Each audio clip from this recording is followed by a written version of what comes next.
Sinisipon nga, clock out. 8 hours and 4 minutes. O, diba? Ayaw ko mag-live dito. Reklamador kapitbahay. Kaya pala, Ma'am Arlene, may cloud shoutout. Kaya pala, Arlene, hindi ka nagla-live ng ano. Ayan, batuin mo kaya yung kapitbahay na yan. Sabihin mo magkaano ka, magla-live ka. Magla-live ako ka mo. Tumigil ka dyan. Burum, burum, burum, burum, burum, burum, burum, burum. Sabi mo, magla-live ako, wag ka munang lumayas ka muna sa bahay mo, kamo.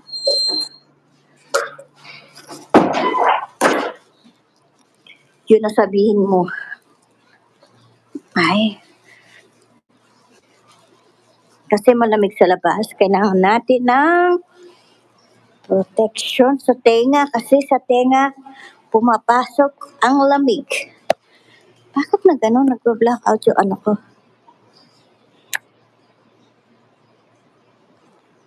Ayan.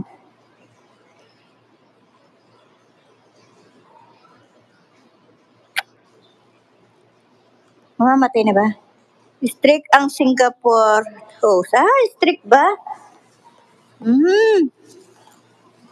Kaya pala, hindi ka makapag-live. Ayan.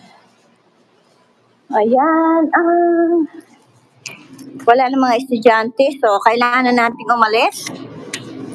Kasi mga estudyante ang nating lumayas.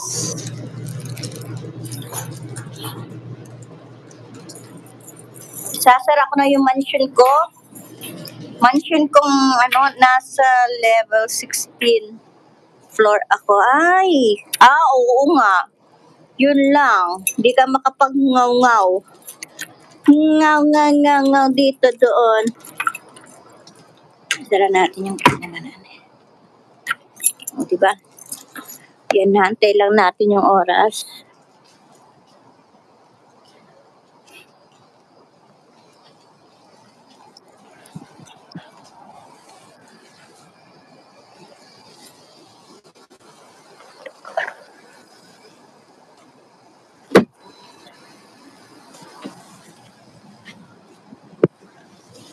Uy, grabe dito. Ate, lamig naman yung mo, sakyan.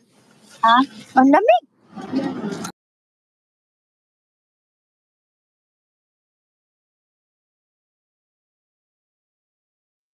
Pairam naman ako, te.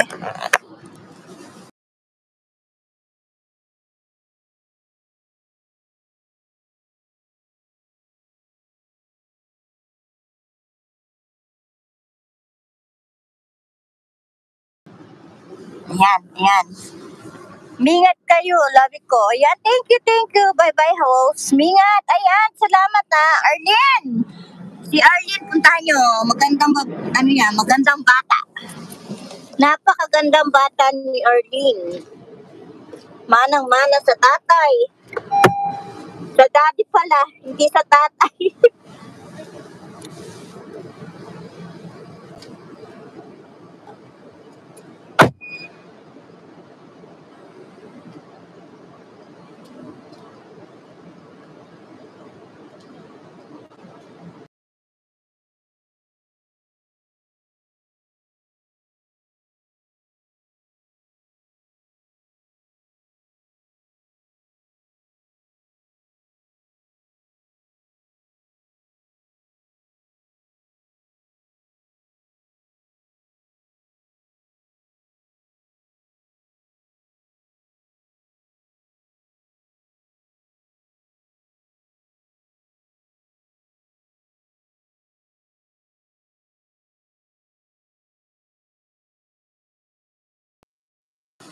Nang malaman ko, di na pala magsundo kaya kadar.